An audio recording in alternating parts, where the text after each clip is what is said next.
I hadn't really planned on buying uh, a Morris Minor, but it was just too good to pass up. But my shop is absolutely full, so I'm going to have to start working on this car as a shade tree mechanic outside on one of the drives and get it going. But I'm going to video some of the stuff that I do, and I hope you find it interesting. First thing I like to do, even thinking about getting a classic car, is to learn about as much as I possibly can about the car before I get involved in trying to go out and get one. And that means usually getting a lot of different books and going through them and talking to people.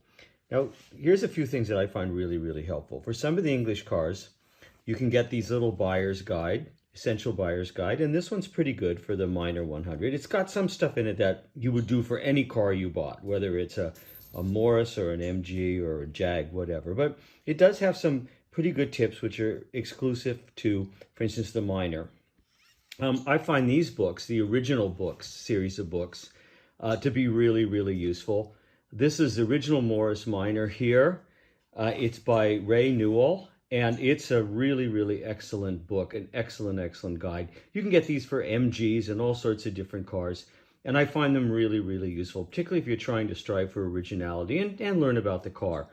For the Minor, there's also a great book on the Morris Minor Traveler here, and that's also by Ray Newell. And I find that really, really useful. So these books are really good. But I'm a technical guy. I'm a hands-on person. I do a lot of the restoration mechanics and things like that. So I like the technical books. I like the manuals. I have the factory manual for the Morris Minor here, the blue one with the British Leyland sign on it. I have one of the Haynes manuals, which I find are really, really useful. This is a really cute little thing. It's the owner driver's handbook for the Morris Minor. It's pretty neat. There's a Haynes restoration manual, which is pretty good. And then Practical Classics, the British car magazine, did a series in the 80s on Morris Minor restoration. And it's fun to read, and it's a bit of a time warp, but it does have some really useful information if you can find that someplace. This is a little handbook for the Morris Minor that would have come with the car. It's older than the car that I have, but these are very, very useful. And for a car like the Morris Minor, you can find those really cheaply. This is an invaluable resource, I find, for working on a car. And that is if you can get a parts catalog from the manufacturer, or if you can get something like this Moss Europe parts and accessories for the Morris Minor. Moss Europe has a lot of stuff for the Morris Minor. The Moss in North America, not so much. They have a section for the Morris Minor, but really it's pitiful compared to what you can get in the UK through Moss Europe. But what's so good about these is they have all these fantastic diagrams of all the parts and more or less how things go together. And sometimes even in a good shop manual, you won't find that kind of information in detail. And so you can get one of these for free.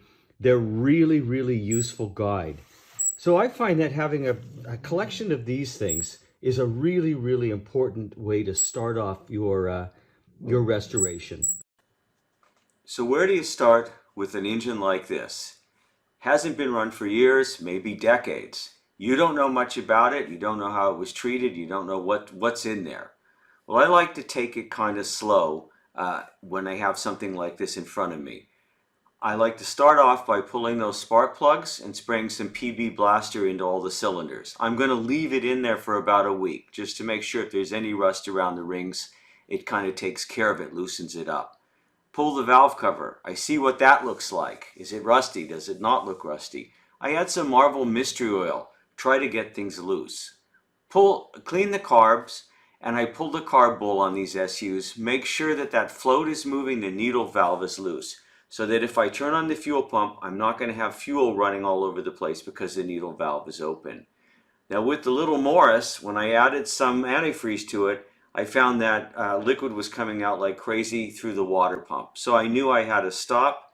We're going to have to pull the water pump, get that all sorted before we did anything else, which would give a week or so for that PB Blaster and Marvel Mystery Oil to do its thing. Next episode, we'll look at pulling the water pump.